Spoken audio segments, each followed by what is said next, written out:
श्रीराम जय राम जय जय राम, श्रीराम जय राम जय जय राम। 9 मे शुद्ध वातावरण व पवित्र आचरण। आपल्या घरातील वातावरण शुद्ध, शांत आणि पवित्र असावे।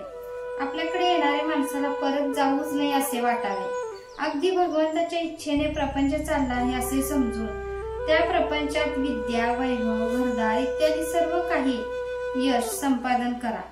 अगदी एखाद्या राजयोग्याप्रमाणे प्रपंचात ऐशारामात राहून गाद्या गिरद्यांवर लोळा, पण हे करीत असताना तुमचे अंतःकरण मात्र भगवंताच्या प्रेमाने ओथंबलेले राहू द्या।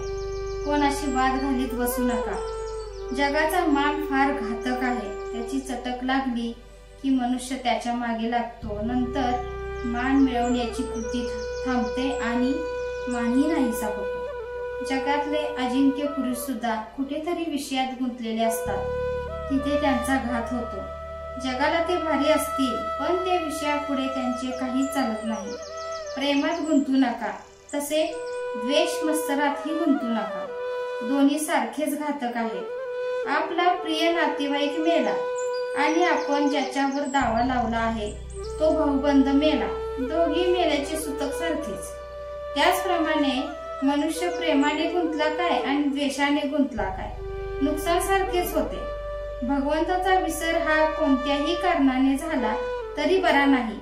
मग प्रपंचात सुखसोयी असल्याने तो होवो किंवा प्रपंचात दुःख झाल्यामुळे हो। ढोंग, बुवाबाजी इत्यादीच्या भानगडीत तुम्ही पडू नका। अगदी काही न केले तरी चालेल, पण ढोंग मुळीच करू नका।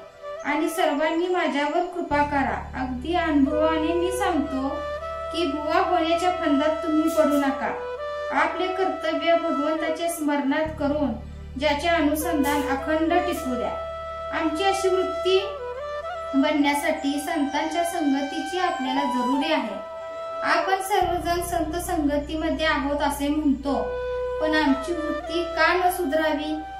तर संतांना ज्याची आवड आहे ते आम्ही धरले नाही, म्हणून आमची वृत्ती सुधारत नाही। श्रीकृष्णाने उद्धवाला ज्ञान देऊन त्याला गोपींकडे पाठवले। भगवंताच्या नामामध्ये त्या रंगून गेल्या होत्या। गोपींचे नामावरचे प्रेम पाहून उद्धवाला आश्चर्य वाटले। नामामध्ये त्यांना भगवंत दिसत असे। ते पाहून उद्धवाने देवाला सांगितले, देवा, तू मला ज्ञान दिलेस खरे, पण तुझ्या भक्तीचे प्रेम त्याहून श्रेष्ठ आहे, ते तू मला दे।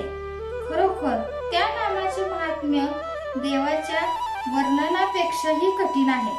तुम्ही सर्वजण इथे आला आहात। इथून रामाजवळून काही मागून न्यायचेच असेल तर त्या नामाचे प्रेम तुम्ही सर्वांनी मागा।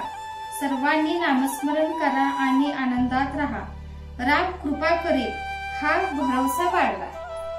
जय जय रघुवीर समर्थ। आजचे बोधवाक्य, आपल्या जीवनात सहजता हवी, सहजतेमध्ये समाधान आहे।